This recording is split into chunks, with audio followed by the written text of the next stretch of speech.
The truth about older women who live alone without a man. She sits by the window some evenings, quietly watching the light shift across the walls of her home. No one is calling her name from another room. No footsteps echo through the hallway. The silence is complete. But don't confuse that silence with emptiness. Because inside that quiet, inside her, there's a universe that most people overlook. This is the life of many older women who live alone. And it's not a tragedy. It's not a footnote. It's not something to be pitied or fixed. It's a story of layers, of battles fought and won, of losses endured, of dreams reclaimed in the stillness. And yes, sometimes it's a story of tears cried into pillows when no one else is around to witness. But it's also a story of courage, of choosing to stand upright when the world says you should be leaning on someone else to feel whole. Too often, society defines women by who they belong to. Someone's wife, someone's mother, someone's daughter. So when a woman reaches a certain age and lives without a man by her side, people start asking questions. Is she lonely? Is she okay? Did she fail at love? They assume something went wrong, but they rarely pause to ask what she might have discovered along the way, about herself, about peace, about what it means to be truly alive. There's a different kind of strength required to live alone in this world, especially as a woman growing older. It's not the kind that shouts or performs. It's quiet, steady, often invisible to the naked eye, but it shows up in the small details. A calendar neatly marked with appointments, groceries bought just for one, a chair pulled close to the lamp for evening reading, keys hanging on the same hook every day, like clockwork. This strength is not loud, but it's real. Living alone doesn't mean unloved. It doesn't mean forgotten. It doesn't mean she's given up. Sometimes it's the result of hard choices made to protect her spirit. Other times it's the gentle unfolding of a life that's finally her own. And in that space, without compromise, without noise, without having to explain herself, many women finally breathe. So today we're going to tell the truth. Not the world's version of it, but the truth as it really is for those women who walk this path quietly, powerfully, and often unseen. This is for every older woman who lives alone. Not because she has to, but because somehow, through all of it, she has found a way to rise. Number 1. The silence they carry, but never speak of. There's a certain kind of silence that wraps itself around older women who live alone. It's not just the absence of footsteps or voices. It's deeper than that. It's the silence of memories echoing in empty rooms. It's the quiet after a lifetime of being everything to everyone. Wife, mother, caretaker, listener, and now, suddenly, just herself. And while some might imagine this silence as a form of suffering, for many women, it is sacred. It's the sound of survival. This silence holds the weight of stories never told, of sacrifices made without thanks, of tears wiped quickly before anyone could see, of heartbreaks endured with grace. It holds the memory of someone once sleeping on the other side of the bed, now replaced by a cool pillow and dreams that no longer have to be negotiated. But most of all, this silence holds their strength, because every single day, they rise again. They cook breakfast not because someone is hungry, but because they still matter. They clean, not to impress guests, but to keep their dignity intact. They light a candle at night, not for romance, but for the quiet peace it brings. People often assume that living alone means being lonely. But these women know that loneliness and solitude are not the same thing. Loneliness is a wound. Solitude is a choice, and within that choice is a kind of peace the world can't understand. A peace hard-won through years of giving, breaking, rebuilding, and finally learning to sit with themselves and like who they see. No one hears the conversations they have with themselves in the mirror. No one notices how they whisper prayers into their morning coffee or hum songs from decades past while folding laundry. But it all matters, because they matter, even in the silence, especially in the silence. Number 2, freedom reclaimed, living on their own terms. There is something powerful, almost defiant, about a woman in her later years who lives alone and is no longer trying to fit into anyone's version of who she should be. That power doesn't always come with fanfare. It often arrives softly, after decades of being stretched thin, overlooked, or quietly dismissed. But when it comes, it changes everything. For many women, living alone isn't just a circumstance, it's a decision. It's the freedom to decorate her space exactly the way she wants, to cook or not cook, to sleep in the center of the bed or stretch out diagonally without guilt. It's choosing music over television or silence over small talk. It's no longer having to ask permission to dream. In her solitude, she can finally hear her own voice again. Not the voice that answered to a partner, not the one that put the children first, not the version of her that kept peace in a chaotic household, but the truest version, the one that was always there. Wait, living alone gives her the space to become more herself than she's ever been.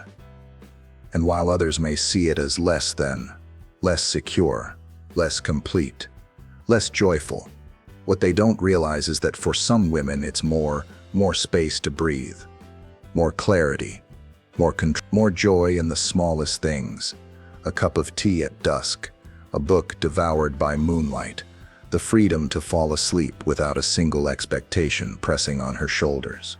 She may not say it out loud. She may smile politely when others talk about their husbands, their full houses, their busy lives. But deep down, she knows something they don't. She knows the sweetness of solitude. She knows the fire that comes from being alone and still being whole. And she knows that freedom in its purest form often looks like this: a woman, alone, unbothered, and fully alive.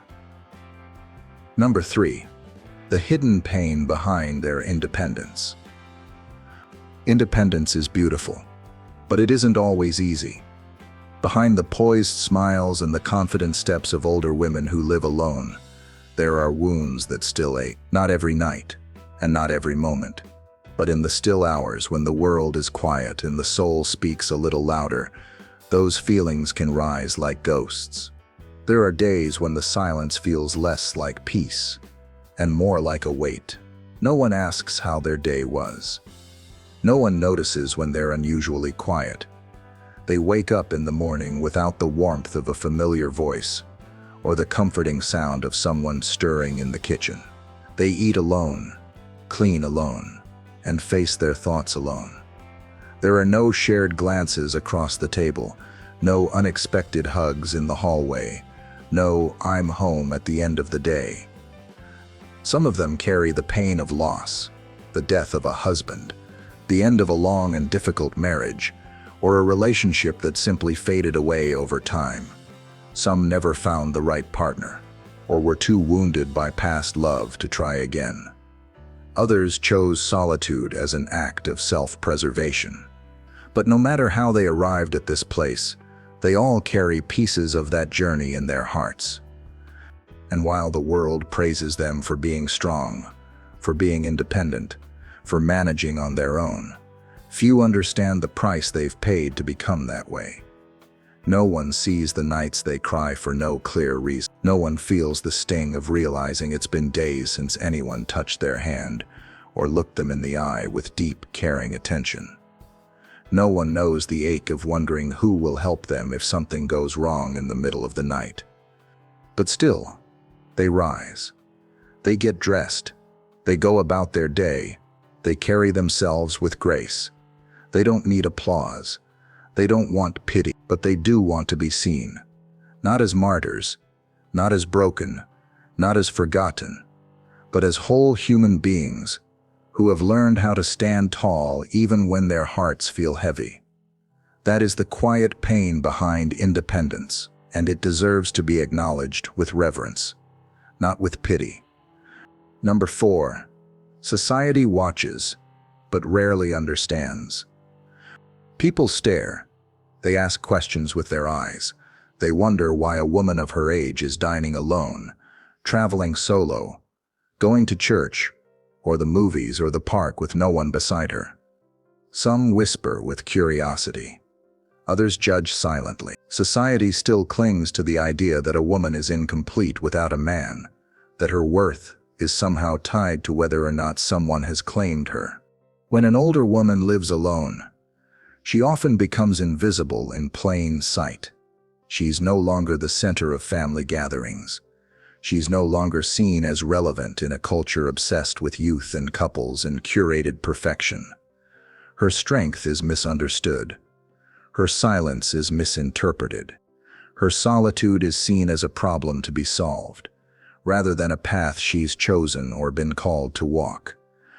And if she dares to speak about being content in her solitude, people sometimes assume she's lying. They expect to find bitterness in her voice, sadness in her stories, regret in her reflections. But not all women who live alone are lonely. Not all crave a partner. Many have tasted freedom and found it sweeter than any romantic attachment that cost them their identity. What society misses again and again is that these women are not waiting for someone to rescue them. They are not yearning to be completed. They have walked through fire and come out stronger. They have learned to befriend their own company. They have learned to laugh alone, cry alone, and rebuild their lives without fanfare. Their lives may not fit the storybooks or the movies, but they are real. They are rich. They are sacred. Society may continue to look at them through a narrow lens, but it's time we changed that lens. It's time we stopped asking, why is she alone, and started asking, what strength lives within her that she chooses to live this boldly? Because make no mistake, living alone in a world that doesn't understand you is not weakness. It's power. Number 5. The quiet courage of daily living. There's a kind of bravery that doesn't get medals. It doesn't make headlines. It doesn't draw crowds or inspire standing ovations. But it's the kind of courage that keeps the world going, quietly and steadily, one ordinary day at a time. This is the courage that older women who live alone carry every single day. It's in the way they handle a leaking faucet or a power outage by themselves. In the way they drive themselves to the doctor, sit in the waiting room alone, and hold their own hand through the diagnosis. It's in the way they balance their finances, remember their medications, plan their meals, and face their fears without anyone else to catch them if they fall. No one sees how they sleep with one eye open during thunderstorms, or how they double-check the locks before bed and whisper a small prayer for protection. No one sees the moment they feel dizzy while reaching for something on the top shelf and pause to catch their breath, hoping it passes. No one sees how they steel themselves to go to the store alone on holidays, surrounded by families, by couples, by reminders of everything they're no longer part of. And yet they show up. Not always, because they feel strong, but because they've learned how to live with uncertainty, how to carry the unknown with grace. They don't ask for help unless it's truly needed. Not out of pride, but because they've been their own safety net for so long it's second nature. This kind of courage doesn't look dramatic. It looks like a full fridge, a neat living room, a freshly made bed. It looks like a woman getting dressed in the morning, fixing her hair, and walking out the door into a world that rarely acknowledges the strength it takes just to keep going. And yet she does. Not for praise, not for recognition, but because life still matters. Because she still matters. And that quiet courage, that relentless, dignified, unseen courage, is a kind of heroism this world desperately needs to learn how to honor. Number 6. Rewriting the meaning of love and companionship. Love changes with time.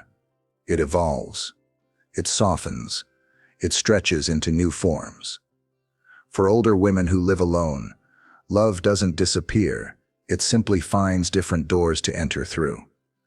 Without a romantic partner, love still finds its way into their lives. It's in the weekly calls with a grandchild who shares stories about school. It's in the neighbor who checks in with a bag of oranges. It's in the dog that waits faithfully by the door, or the cat curled up at her feet as she reads. It's in the letters she keeps in a drawer, and the old photographs that still make her smile. These women have learned that love isn't limited to marriage. Companionship isn't restricted to having someone sleep next to you every night. Sometimes it's found in the gentle rhythm of daily rituals, the joy of hearing a familiar hymn, the beauty of planting flowers in the garden and watching them grow. Sometimes it's found in memories, painful and beautiful alike, that continue to shape the way she loves today. Many women in this season of life begin to fall in love again, but this time with themselves, with who they've become after all the noise has faded, with the wisdom in their wrinkles, with the peace that comes from no longer needing to prove anything to anyone. They find joy in their routines, in their independence, in their self-sufficiency. They fall in love with books, with music, with morning coffee by the window. And for some, love takes a spiritual turn. They find a companionship with God that fills the spaces no human ever could. They speak more often to heaven than to people, and those conversations are rich, healing, and real. Love becomes less about possession and more about presence, being present with themselves, with their surroundings, with their maker. In a world that often ties love to romance and companionship to coupledom, these women quietly redefine both. They remind us all that love, true love, is not something that only exists in someone else's arms. Sometimes the most enduring love is the one that grows within. Number 7. Their wisdom is a flame, not a shadow. There's a common mistake people make when looking at older women who live alone. They assume she's fading, that she's just sitting there letting time pass her by. But that couldn't be further from the truth, because within her, beneath the lines on her face and the quiet way she walks through the world, is a fire, a steady flame of wisdom that refuses to burn out. She's seen too much to be rattled by gossip. She's been through enough to know that storms come, and they also pass. Her silence isn't emptiness, it's depth. Her solitude isn't weakness, it's earned peace. And her words, when she chooses to speak them, carry weight. Not the weight of opinion, but the weight of lived truth. This woman has learned the value of stillness, of listening more than talking, of letting go rather than chasing.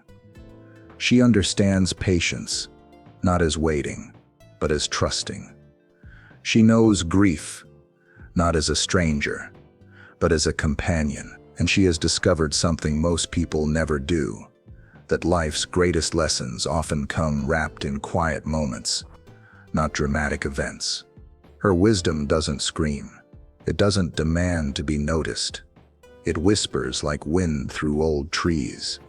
It shows up in the way she comforts others without preaching, in the way she knows when to speak and when to simply sit beside someone. It's in the way she forgives, even when she's never been apologized to, in the way she sees past someone's anger and into their pain. You might pass her on the street and never guess what she's carried, what she's endured, what she's survived. But if you sit with her, really sit, you'll hear stories that no book could capture. And in her eyes you'll see a light that doesn't dim. It's not the light of youth, it's the light of wisdom earned, of strength refined, of a soul that's still burning, not fading. Her wisdom is not a shadow, it is a flame, and the world would do well to stop underestimating her. Conclusion: alone doesn't mean forgotten, and it never meant weak. It's time we told the truth. Older women who live alone are not fragile remnants of a forgotten past. They are not the sad characters our culture makes them out to be. They are not waiting for someone to save them, fix them, or complete them. They are whole. They are strong. They are radiant in their own right. Yes, they have known loneliness. Yes, they have cried when no one was watching. But they have also danced in their kitchens, laughed with old friends, and found beauty in places the rest of the world forgot to look. They have rebuilt their lives, brick by brick, after everything around them fell apart, and they've done it without asking for permission or applause. Living alone doesn't mean they've failed at love. It means they've discovered a different way to live it, to embody it, to offer it, not as something they need from others, but as something they've cultivated within themselves. It means they've chosen to live on their own terms, in a world that still tries to define them by someone else's presence. So the next time you see an older woman alone in a cafe, in a pew, on a park bench, in her garden, don't look at her with pity. Look at her with respect. Know that she carries stories that could humble you. Know that she has loved, lost, endured, and risen. Know that she is not a footnote. She is the whole story. And if you are one of those women, if you are walking this path, let this be your reminder. You are not forgotten. You are not invisible. You are not behind. You are the flame. You are the strength. You are the quiet revolution that reminds the world that women do not expire, fade, or disappear. They evolve. They rise. And in their rising, they teach the rest of us how to truly live. Alone doesn't mean empty. It means unshaken. It means self-defined. And in many cases, it means finally free.